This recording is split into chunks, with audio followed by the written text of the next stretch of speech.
विलोपन विधि से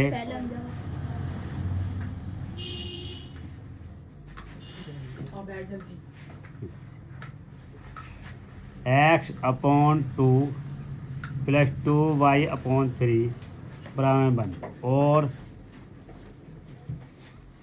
x minus Y upon 3 बराबर 3। अब इन्हें सही तरीके से लिखेंगे दोबारा करके। भाई देखिए x upon 2 plus 2y upon 3 minus 1। अब 3 से x की बंद करो 3x, 2 से 2 की मल्टीप्लाई करो 4y, इन दोनों को मल्टीप्लाई करके फिर बंद की करेंगे 1 से। 2 3 6 और 6 बन जा 6। अब अगली समीकरण x माइनस वाई अपॉन 3। अब 3 से बन के करेंगे 3x वाई, 3 3 जा 9। समीकरण नंबर 2। समीकरण नंबर 1 और 2 को हल करने पर देखो भाई, अब यहाँ x का गुणांक 3 है और y का गुणांक 1 है।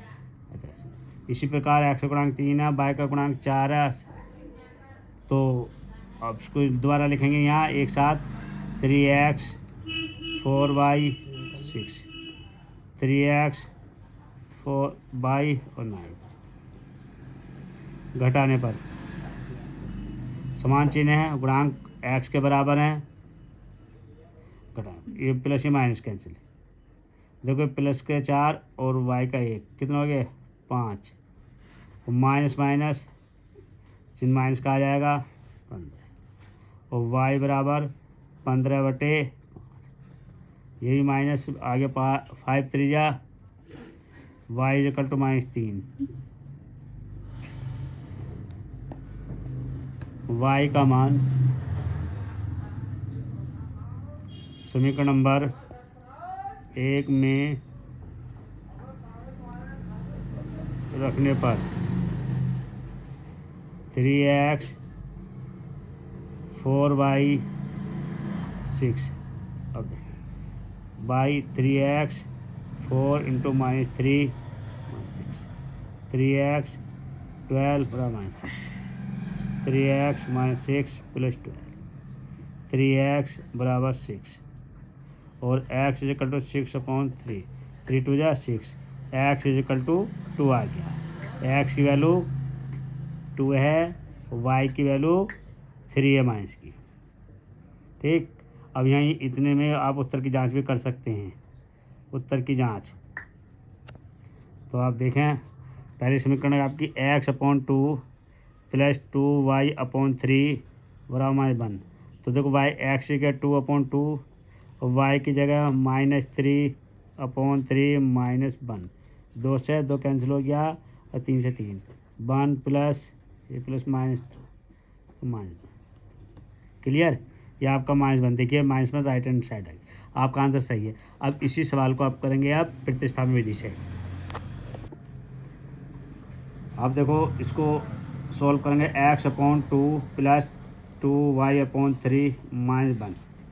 तो 3x 4y 6। अब x का मान y के पदों में,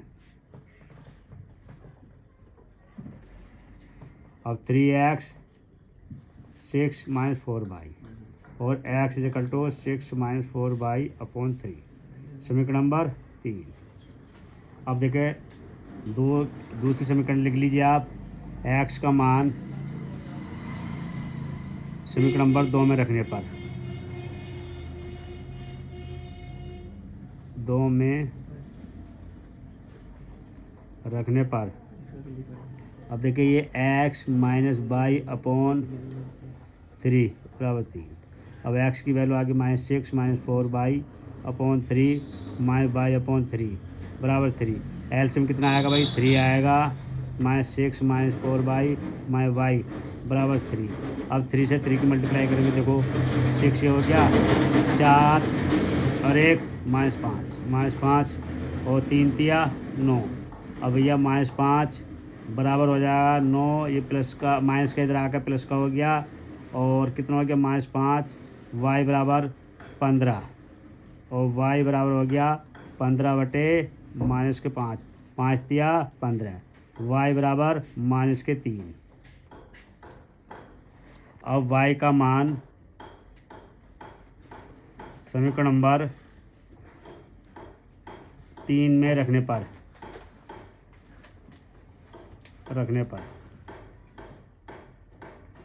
अब x is equal to -6 4y upon 3, तो वही हो जाएगा आपका -6 -4 गुणा -3 बटे 3, 4 तिया 12 बटे 3। अब 12 में से 6 गया, 6 बचेगा और 3 दूनी 6 और x बराबर 2। ठीक, अब इस सवाल को दोबारा समझने की कोशिश करें।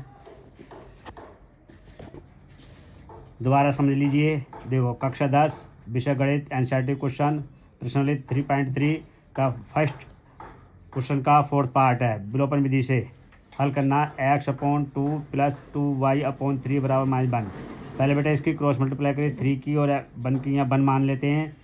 मल्टीप्लाई कर ली 3 × 1 = 3, ये लिख दिया, और 2 × 2 = 4 यहाँ लिख दिया। इन दोनों को मल्टीप्लाई करके बेटे यहाँ लिख दिया 6। इसी प्रकार दूसरा समीकरण x - y/3 बराबर 3, तो बेटे 3 से इसकी मल्टीप्लाई कर दी 3x - y = 9, 3 3 जा 9। तो यहाँ x का गुणांक पूरा कितना 3x है, y का गुणांक 4 है, अचर राशि -6 है।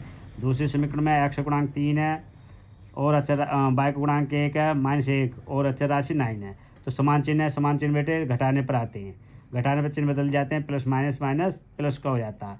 यहाँ +4 है, यहाँ +1 है, तो कितना का 5 हो गया, माइनस माइनस माइनस 15 हो गया। और 5 से उसको भाग कर दिया, 5 3 जा 15, 3 बार कटा। अब y का मान समीकरण नंबर 1 में रखने पर 1 कौन सा बेटा, ये है 3x + 4y बराबर -6।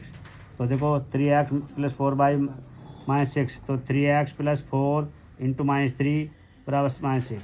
इन दोनों को मल्टीप्लाई कर ली, 12 हो गया, 12 को इधर ले गए 6। अब बेटा 3x बराबर 6 और x बराबर 6/3, 3 2 जा 6। उत्तर की जांच करिए, x/2 + 2y/3 बराबर -1। 2 से 2 कट गया और 3 से 3 कट गया, कितना हो गया, तो देखो प्लस का मान है, -2 बराबर -। अब इसी सवाल को प्रतिस्थापन विधि से करेंगे। x/2 + 2y/3 बराबर -1। बेटे क्रॉस मल्टीप्लाई कर ली, 3x + 2 2 जा 4, 2 3 जा 6। x का मान y के पदों में लिखेंगे, तो 3x बराबर -6 -4 और x बराबर -6 -4y/3। समीकरण नंबर 3 बन गया। x का मान समीकरण नंबर 2 में रखने पर x - y/3 बराबर 3। अब बेटे जो y का मान जो आपने x का मान निकाला था, -6 -4y/3 यहाँ रख दिया और दोनों के देखो लघुत्तम बराबर है, इसमें से एक मान लिया और इसको फिर इधर ले गए बेटा। तो देखो 6 -6 -4 -1 कितना -5 आ गया, बराबर 3 3 9। तो आपका 9 इधर हो जाएगा और जो माइनस का 6 है वो इधर ले जाओ, कितना हो गया 15 हो गया। तो y = 15/-5, 5 से 15 को डिवाइड करा -3 टाइम्स। y का मान समीकरण नंबर